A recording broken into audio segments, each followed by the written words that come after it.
வணக்கம். இப்போ இந்த வீடியோ ப்ரெசன்டேஷனில் நம்ம எம்சிஎக்ஸ் க்ரூட் ஆயில் மார்க்கெட்டில் இன்றைக்கி எப்படி ட்ரேட் பண்ணலாம் அப்படின்றத பற்றி பார்க்குறதுக்கு முன்னாடி நேற்று மார்க்கெட்டில் என்ன நடந்தது நம்ம எதிர்பார்த்தோம் அப்படின்றத பற்றி பார்க்கலாம். நீங்கள் பார்த்துட்டு இருக்கிறது க்ரூட் ஆயிலோட 7 நிமிஷம் கேண்டில் ஸ்டிக் சார்ட். இந்த கேண்டில் ஸ்டிக் தான் நேற்று மார்க்கெட்டோட ப்ரைஸ் ஓப்பனிங் 2620 பக்கமாக ஓப்பன் ஆயிருந்தது. நம்ம என்ன எதிர்பார்த்தோம் அப்படின்னா 2600 வரைக்கும் க்ரூட் ஆயில் பையிங்க்கு சாதகமாக இருக்கும், 590 வெட்டு கீழே வந்தால் செல்லிங்க்கு சாதகமாக இருக்கும்னு எதிர்பார்த்தோம்.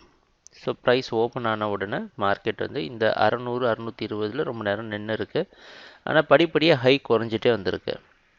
2590 விட்டு கீழே வர சமயத்தில் மார்க்கெட் செல்லிங்க்கு சாதகமாக மாறி 550 வரைக்கும் வந்துட்டு ஒரு சின்ன பவுன்ஸ் பேக் கொடுத்து திருப்பியும் கீழே வந்து 562 க்ளோஸ் ஆகிருக்கு.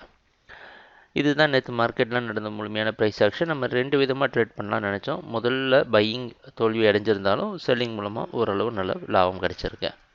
இன்றைக்கி மார்க்கெட்டோட ப்ரைஸ் ஓப்பனிங் 2570லேருந்து 80க்குள்ளே ஓப்பன் ஆகிறதுக்கு வாய்ப்பு இருக்கிற மாதிரி வெளிநாட்டில் இருக்க நைமக்ஸ் மார்க்கெட் வச்சு பார்க்குறப்ப தெரியுது. அந்த அடிப்படையில் இன்றைக்கும் க்ரூட் ஆயில் மார்க்கெட் செல்லிங்க்கு சாதகமாக இருக்கும்னு எதிர்பார்க்கலாம். 2620 வரைக்கும் நீங்கள் செல் பண்ணலாம்.